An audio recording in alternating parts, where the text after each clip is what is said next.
Magandang araw po sa inyong lahat mga karbi natin at welcome back dito po sa ating munting channel Pinas News Review kung saan re-reviewin po natin ang mga mahalagang balita dito sa Pilipinas. Mga simpleng komento sa mga issue dito sa Pinas at eto nga mga karbi natin, shocking, grabe matindi ito, just in Senado bumelta, malaking pondo dinaya, Senator Amy sumabog na. Yan mga karbi natin ang ating alamin mula po rito kaya Balitang Pinoy TV. Yan, nasa description po ang full video link ng balitang ito.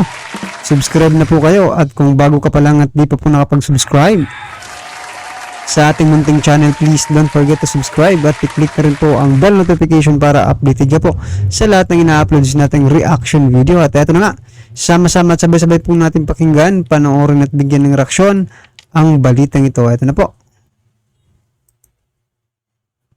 Gandang araw sa atin lahat mga kababayan.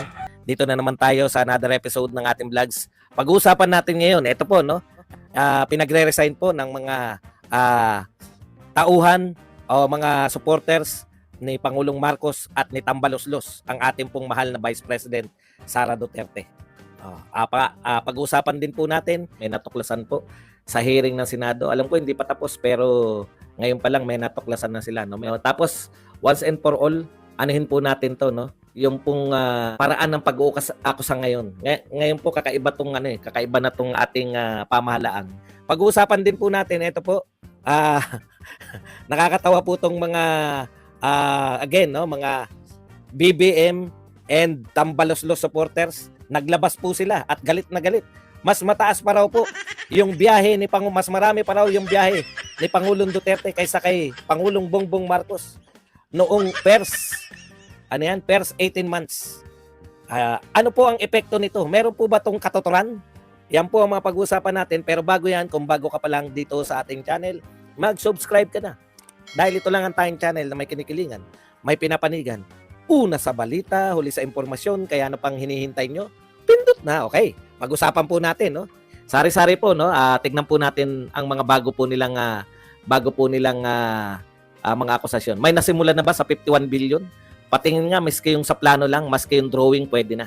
Yan po, no? So sila po yung naghanap ng plano daw, no?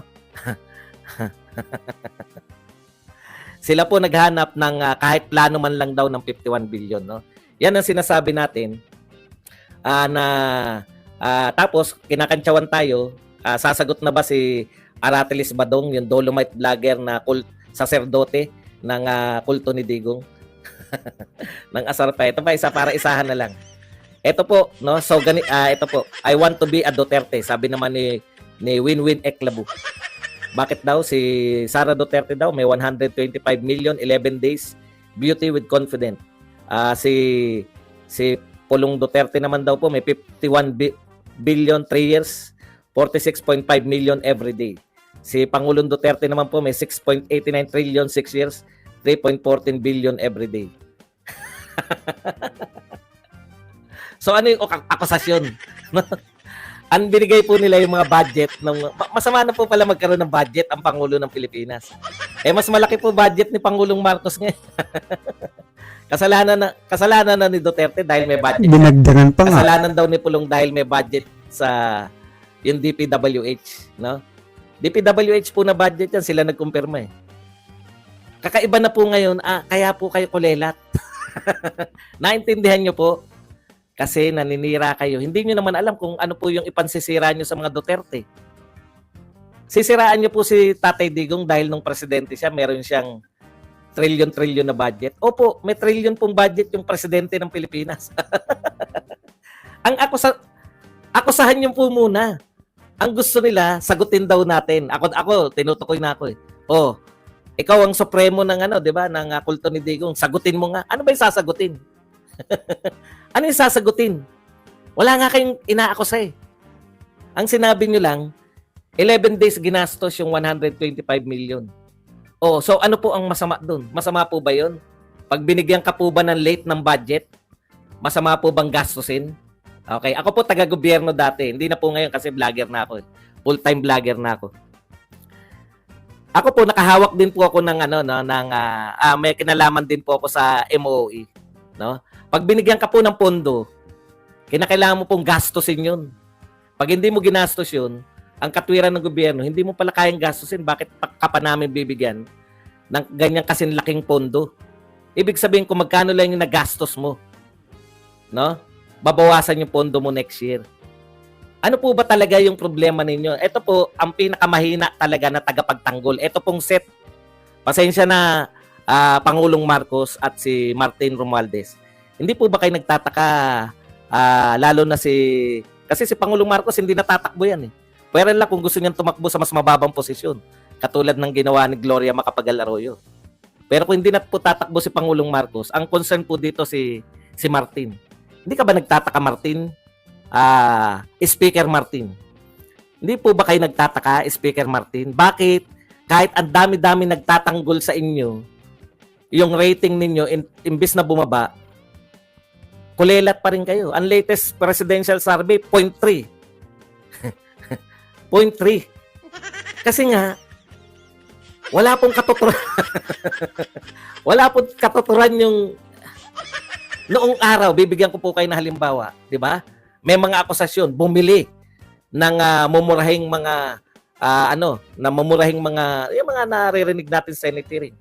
Yung nakulong na mga ang tawag doon sa mga sundalo, yung bumibili ng mga uniforme. Butas-butas yung mga boots, tapos ganitong presyong halaga, overpriced, tapos ang mahal ng pagkakabili, tapos low quality. Kita natin yan, si Napoles, nakita natin. Merong testigo laban kay Napoles. May mga testigo po eh. May testigo laban kay Capoles, di ba? Yung kanyang pamangkin yata yun, si Luy.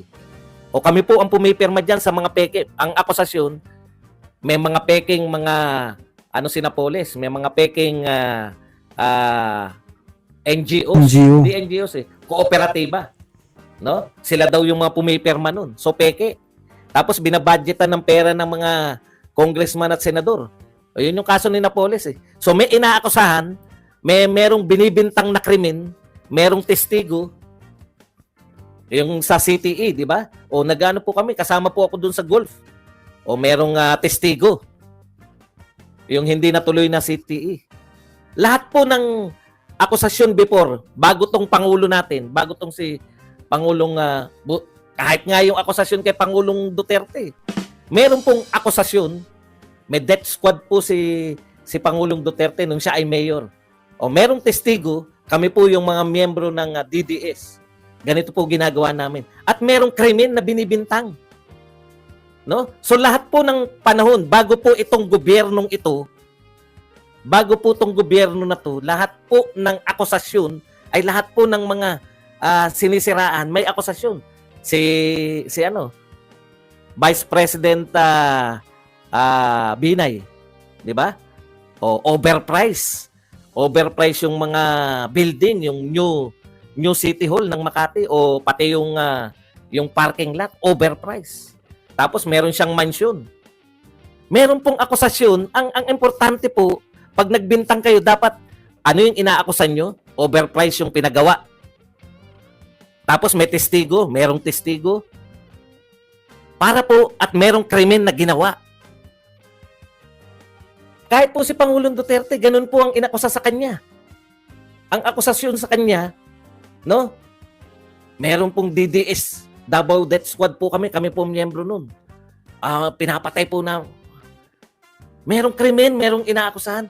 Ito lang po ang tanging gobyerno na wala nang akusasyon. At ang lakas pa ng loob na magsabi, sige nga, ipaliwanag mo nga yan, Badong. Di ba sa sordote ka? Ipaliwanag mo nga. So mga karibin natin, ano po inyong masasabi dyan sa mga binitawang salita ni Sir Badong, no? Tama rin naman mga karibin natin na bago kayo mag-akusa, dapat mayroong krimen or something na, di ba? Hindi yung tinatanong nyo lang, di ba? Parang wala eh. O, yung 51 billion, 125 million, di ba? Kaya itong mga ataklog ni speaker, no, at ng mga supporter ni Pangulong PBBM, talagang wala, lantaran po ang kanilang paninira dito sa mga Duterte. Pero wala rin nasasagot po eh, di ba?